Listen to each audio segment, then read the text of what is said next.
Well, praise the Lord. I'm at the park. And I'm about to sing country music. Sure am. Before I do, I want to tell you that I don't have much time. I've got a low phone battery, not much storage space on it, and I've got a friend coming to see me because he's about to defeat homelessness. He's working. He helped Nathan. We are good friends. Can't wait to see him, but I've got to be ready for him to get off work and be there at home. And also, some technical things. Well, I just had a birthday. Turned 38. I've had themes for my channel, and right now we're kind of in that more wild, more wonderful. We're also in some sort of new sub-theme, and I would say, if we go back to the video, the most beautiful story I can make today when I get this iPhone SE that I'm recording on now. And I can tell you that we're recording at 1080p, 1080 pixels at 30 frames per second. I would love to do it in 4K at 60 frames per second. I can do it in 1080p at 60 frames per second. Be a little smoother video. But the front-facing camera can only do 30 frames per second today. So we're using the highest quality that I can do and still see me. If I turn the camera around, do it 4K, I might be talking and it could be like, you see this. So we just doing what we could do. But I'm about to sing, I can tell you, for like $200, I can get an iPhone 16e. I don't know much about it, but that's what Xfinity's telling me. And I tell you, Apple and Xfinity, I believe in Nathan. Nothing else. I got this iPad. What is an iPad, but I don't have a case. It'd be better. I do have the theft and loss and damage protection, but it'd be just so much better if I had a case. But I'm helping my friend defeat homelessness. We're doing a video right now. I did remember to take the headphones out from the phone, but they're right here in my hand. I just like them. They're kind of like my cigarettes, my Swisher Sweets, headphones, feeling like Prince Philip. It's just who the fuck Nathan is. Sometimes he says the word fuck. It might be one of my big sins. But we're here at the park on a beautiful day, and I'm going to sing some country music. And then we're going to go into, well, if you noticed, I hadn't published a lot of videos lately. I did do, the one of my current, the home video on the channel about the fires in his eyes. And, I was just saying, I feel like I'm doing better today than I've ever done in my entire lifetime. I've been doing a lot of deep thinking. I've been doing a lot of deep thinking this whole time. I would say since the SpaceX launch in 2020. And I'll do a video on that. But around that time, probably would have been when Nathan started to really believe and think in like really deep ways, even while homeless. Across all the videos in San Francisco, they're wild and crazy. I was so mad and frustrated and not able to get things done. And then what happens? Homeless shelter, which had just run out of food, believed in Nathan so much that there was a Cadillac Escalade in an Expect the Unexpected video. And I haven't done the video Be Iconic, California to Colorado, but I want to. If you see in the video, in the description also would be what happened to the most beautiful homeless girl in the world. And you see my dilemma there, all right? So Nathan's actually kind of really has been at work this whole time. And the future fortune of Nathan Acosta is ready, more ready today than it's ever been before. Ready to be made with YouTube subscribers. I believe in a future very much where this YouTube channel will have 3 million subscribers. That's my goal. One for every homeless person in this country. More on that, but let's just go ahead and do what y'all came for, I guess. Country stars singing country music. Baby, can you move? Make me groove. Show me what you do. Make me move. Baby, can you move? Make me groove. Show me what you do. Make me groove. Make me move. Don't stop it, baby. Don't stop till you get it up. Don't stop it, baby. Don't stop till you get it up. I will stop it. It's George Jones. The drunk. Oh, Nate. George Jones died believe sober. He did his last show in Cary, North Carolina, and I lived in Raleigh, North Carolina. It's a suburb of Raleigh. I wanted to go to that, but that wasn't George Jones. Not quite. It was Janet Jackson. Janet Demita Jo Jackson, and that was a song called Make Me. Let me tell you a little bit about that song. One, the way my brain works, this song to me is correlated in a weird Nathan Acosta kind of country star way to Bill Withers and that song Lean on Me. Remember that song, Lean on Me when you're not strong, I'll be your friend. We all need somebody to lean on. Well, I think Janet Jackson may be inspired, I might say. Nathan's right. In a way, we were way. Maybe. Who knows? But she might agree with that point. Like, Stand By Me, or Lean On Me. Stand By Me is a song by Benny King. Stopped at #1 twice. And it's a very big, important song, and we'll find out in the future about something that happened with Nathan in that song. Well, a couple of things. But I believe that Lean On Me by Bill Withers is a beautiful song. It's great. Most people know that song. And Make Me by Janet Jackson. Well, if you didn't recognize it when I was singing my country music, it's a country song. It is. Janet Jackson kind of takes that message of Lean On Me into a step further. She is talking to somebody who's trying, kind of like a wallflower on the dance floor, just right there. But she is kind of in the lyrics in this song. Oh no, I want you to make, you're not leaning on me, but you should get up and get me so motivated. I'm the one dancing. Can you make me move? It's just that kind of, that's the element of where I think Janet would say. Nathan's right. Bill Withers was an inspiration. Who knows? But I can tell you this about the song Make Me by Janet Jackson. It is the lead single. It was released to her fans who subscribe to her mailing list. It came out in 2009. And it is the single that is on her second greatest hit CD. It charted. I don't believe it really did chart on the Billboard Hot 100, but I don't think that they were really trying to, because Jimmy Jam and Terry Lewis and Janet's, all her people, you know, all that, because it's the like new song on her second greatest hit CD, and it did chart, probably what they were aiming for, #1 on the dance chart, making Janet Jackson the first artist to have a #1 hit on the dance chart in 4 decades. Now, she's a child of the 60s. Someone to Call My Lover, sampled from a 60s song. But she probably has, I don't know for sure, but it's probably the 80s, 90s, 2000s, maybe it was the 70s. She did have some music. I like her first album. Emergency. We have no idea, Joey, what's going on. Somebody's life is in crisis right now, and here I'm at the park talking about Janet Jackson. You ever do that when there's emergency? Back where I'm from, in the country in West Virginia, a lot of times there's a hearse.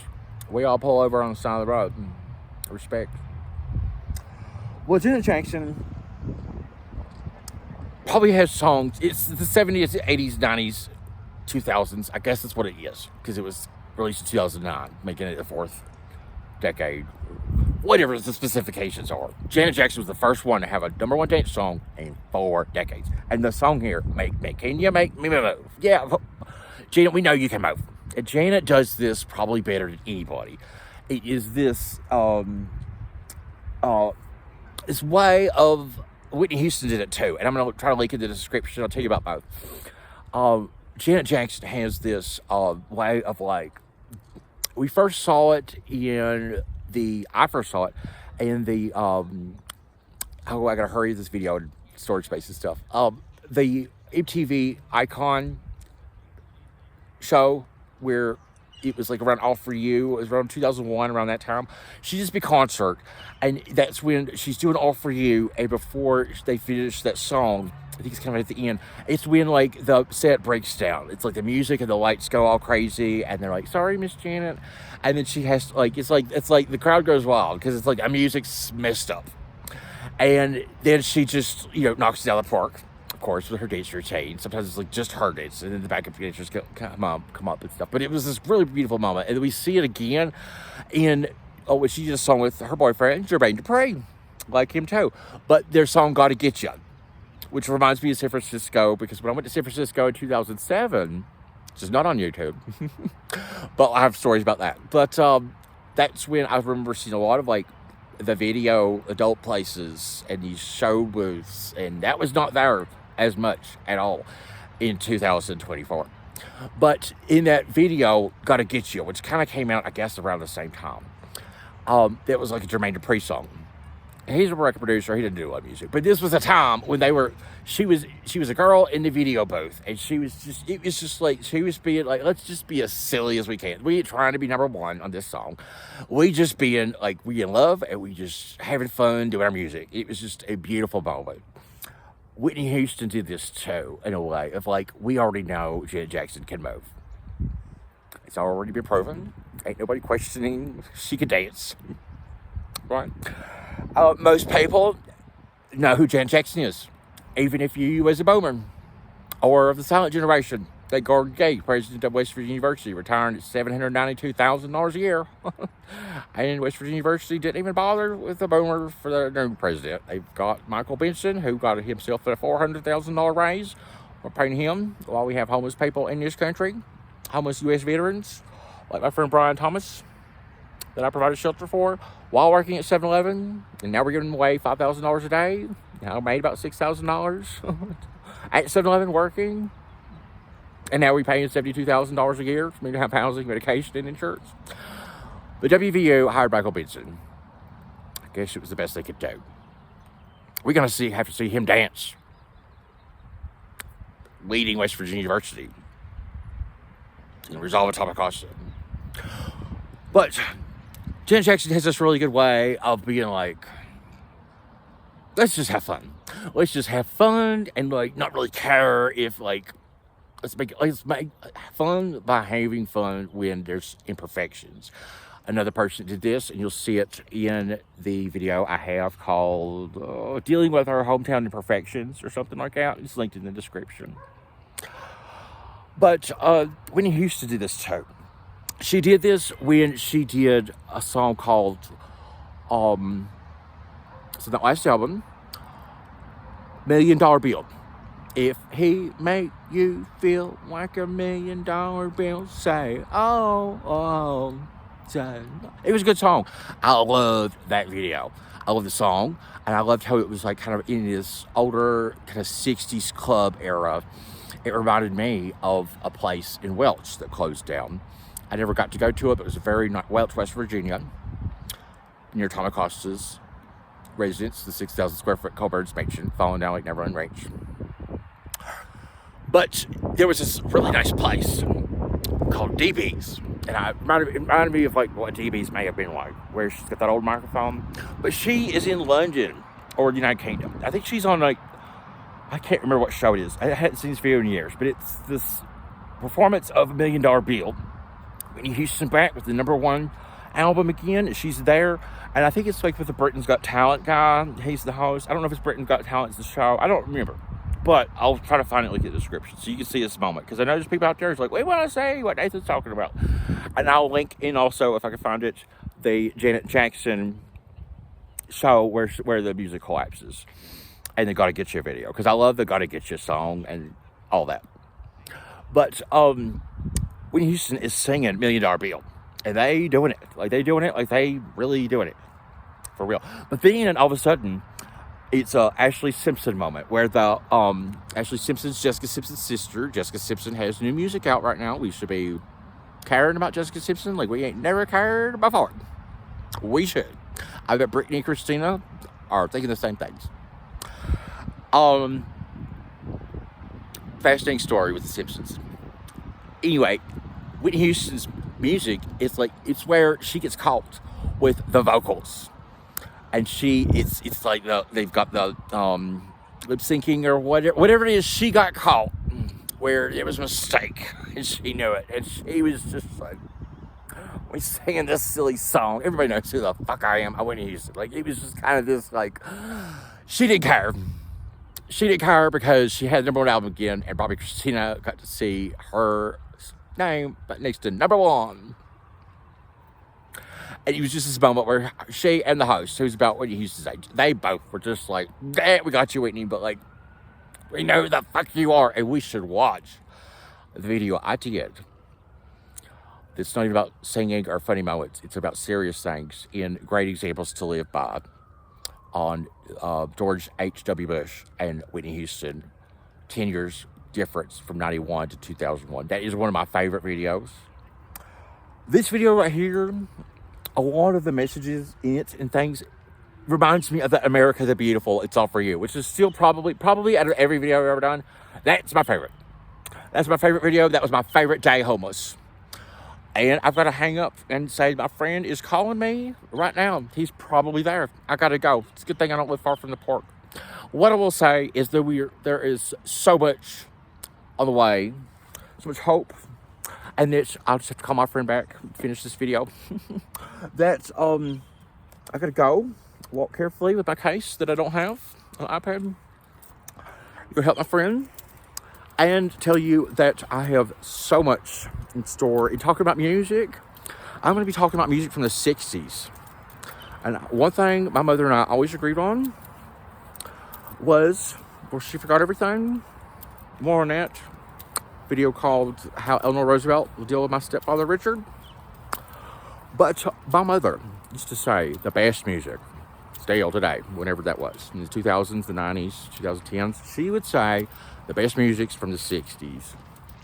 And so I'm going to be talking about some music from the 60s that I love, because I have so much hope, inspiration, and dreams. And I will just end this video by saying West Virginia had its Just Do It for Baby Dog initiative, a lottery contest for ideas and on how to get West Virginia motivated to get the COVID vaccine, and it spent more than $20 million in federal funding on this concept. It gave away $150,000 for people to have dream weddings.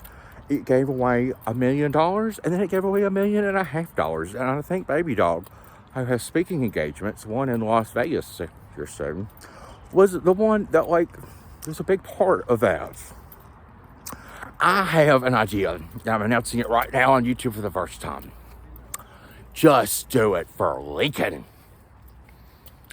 Abraham Lincoln. Yeah.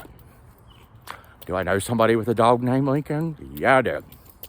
But I am envisioning something on the scale where Country Star has at least 3 million subscribers. Bette Midler and Jane Fonda could be subscribing. And I say Jane Fonda because she's a great actress. I'd like to talk to her about Lindsay Lohan, Felicity Huffman, and doing that Georgia Roll movie. And she was somebody that brought a lot of controversy to the Vietnam War. My thoughts are, I believe she was exercising her First Amendment rights, and that she is remembered bringing those civil liberties and discussion and things like that. I think she had more of a net positive, but there are people out there that will disagree with me. Tom Acosta never fulfilled his commitment to providing the town of Raynell, West Virginia, at the last stop before the Run for the Wall motorcycle ride, cross country with Vietnam vets, proudly go to the Vietnam Wall. He never did complete anything. And they gave him more than $20,000. And he took the money. That's not right. Can we say Nathan's right? That's not right. Shame on Tom Acosta. I gotta go. I'm walking there right now. But as I'm gonna go help my friend, just know that Just Do It for Lincoln and music of the 60s and 3 million subscribers and Jane Fonda, Jake Gyllenhaal, Governor Jared Polis. Other bill, well, he's got like $500 million talking to billionaires, doing things that I can do, want to, believe in. And, you know, when you're like me and you are kind of like Julian Lennon, John Lennon's first son, who was almost homeless, and then in 1995 he got $25 million. But when you have more of affiliation and feeling like Kathy Hilton or Prince Philip, and don't really have to work, but are working and thinking and doing and believing in all these things, I would just stay tuned. Please like, comment, subscribe. Please see all of the videos linked in the description. And I will see you really soon. I'm so glad I got this video done. Done it all in one take. I hate doing retakes, so don't like to do a lot of editing. I do have a couple videos. I'm a little bit out of sync. I'm going to do 2 more uploads as soon as I can on 2 different days I had recently. One video is where I go back to the 48th Street homeless shelter. We can just see that Todd, the very bad employee there, you can see him talking, or hear him talking in the Denver Rescue Missions talking to the World Never Forget. I went to go see if Todd's still there. We'll find out what I found out. And then I will tell you that the other video would be me actually pretty much being at the front door of a billionaire. And if that interests you, sparks your curiosity, I bet it will someone else. We must love and care and hope for the best and pray. And I'm going to go find my friend.